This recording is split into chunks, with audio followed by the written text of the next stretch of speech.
మా వైఎస్ఆర్ కాంగ్రెస్ పార్టీ లడ్డూ మీద చర్చ జరగాలని ఎంతగానో డిమాండ్ చేస్తే ఈ రోజుకి ఒప్పుకున్నారు. కానీ మీరందరూ చూశారు ఎంత దారుణంగా అడుగడుగున మా సభ్యులు మాట్లాడుతుంటే నిమిషంకి ఒకసారి మంత్రులు డిస్టర్బ్ చేస్తూ మధ్యలో అడ్డు తగులుతూ ఆ చర్చను అడ్డుకోవడానికి ఎన్ని రకాలుగా ప్రయత్నించాలో అన్ని రకాలుగా ప్రయత్నించిన పరిస్థితి. ఎంతగా దిగజారిపోయారంటే చివరికి చైర్మన్ కూడా మతంని పెట్టి మాట్లాడడానికి వాళ్ళు ప్రయత్నించడం. అంటే అసలు మనం ప్రజాస్వామ్య దేశంలో ఉన్నామా లేదా అర్థం కాని పరిస్థితిని ఈరోజు కూటమిలో ఉన్న మంత్రులు ఈరోజు కల్పించారు. ఎందుకంటే మన భారతదేశం అనేది ఒక లౌకిక రాజ్యం, ఒక ప్రజాస్వామ్య రాజ్యం. ఇలాంటి భారతదేశంలో ఇలాంటి సంఘటనలు జరగడం నిజంగా సిగ్గుచేటు. చైర్మన్ పట్టుకొని మతంను ఉద్దేశించి, అలాగే మాజీ ముఖ్యమంత్రి గారిని పట్టుకొని మతంను ఉద్దేశించి మాట్లాడుతూ ఉన్నారంటే వీళ్ళు ఈ చర్చకి ఎంతగా వీళ్ళు భయపడుతున్నారు అనేది మనకి క్లియర్గా అర్థమవుతుంది. అసలు ఈ లడ్డూ కల్తీ జరిగిందని ఆరోపణలు చేసి ఆ దేవదేవుడైన వెంకటేశ్వర స్వామి భక్తుల మనోభావాల్ని దెబ్బతీశారు ఈ చంద్రబాబు నాయుడు గారు, కూటమిలో ఉన్న మంత్రులు అనే విషయం మనందరికీ అర్థమవుతుంది.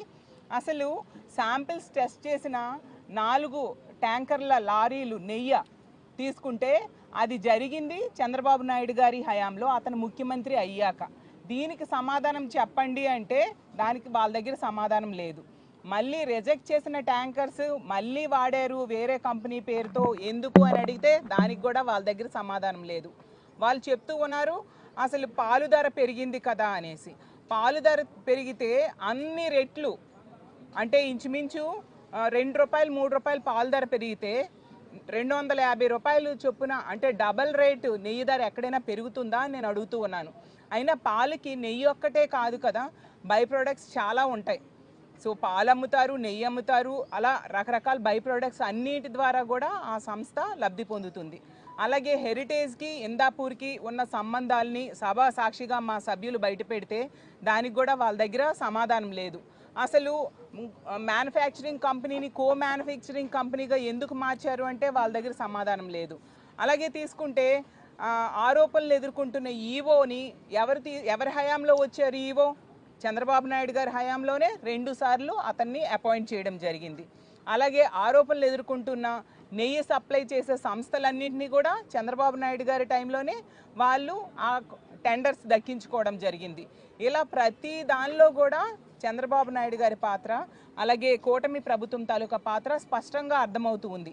అసలు ఆ రోజు సిట్ నివేదిక చెప్పింది అక్కడ జంతు కొవ్వు కలవలేదు అని స్పష్టంగా చెప్పినా కూడా వీళ్ళు సుప్రీంకోర్టు అంటే కూడా ఎటువంటి గౌరవం లేకుండా కల్తీ జరిగిందంటూ ఫ్లెక్సీలు వేశారు. అంటే ప్రతి సందర్భంలో కూడా వీళ్ళు డైవర్షన్ పాలిటిక్స్ చేస్తూ ప్రజల్ని తప్పుదోవ పట్టించడానికి అడుగడుగునా ప్రయత్నిస్తూ ఉండే పరిస్థితి మనం ప్రతి సందర్భంలో కూడా చూస్తూ ఉన్నాము.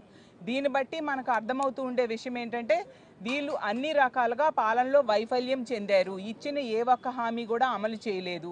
కాబట్టి ఇలాంటి డైవర్షన్ పాలిటిక్స్ చేయడమే కాకుండా కులాల్ని మతాల్ని రాజకీయాల్లోకి లాగుతూ ఉంటారు. సాక్షాత్తు సుప్రీంకోర్టే చేవాట్లు వేసింది, మతాల్ని కులాల్ని రాజకీయాల్లోకి లాగొద్దు, అలాగే దేవదేవుడైన వెంకటేశ్వర స్వామిని రాజకీయాల్లోకి లాగొద్దు అని చెప్పి సుప్రీంకోర్టు చెప్పినా కూడా వినకుండా ఈ విధంగా వీళ్ళు ప్రవర్తిస్తూ ఉన్నారు. వీళ్ళకి చర్చ జరగడం ఇష్టం లేదు కాబట్టే ఈ విధంగా అడుగడుగున అడ్డు తగులుతూ మా సభ్యులు మాట్లాడేదాన్ని డిస్టర్బ్ చేస్తూ ఉండే పరిస్థితి మనం చూస్తూ ఉన్నాము. ఎప్పటికైనా ఈ రాష్ట్ర ప్రజలందరూ కూడా అర్థం చేసుకున్నారు. ఈ రాష్ట్రంలో దేవదేవుడైన వెంకటేశ్వర స్వామితో వీళ్ళు ఆడుకుంటూ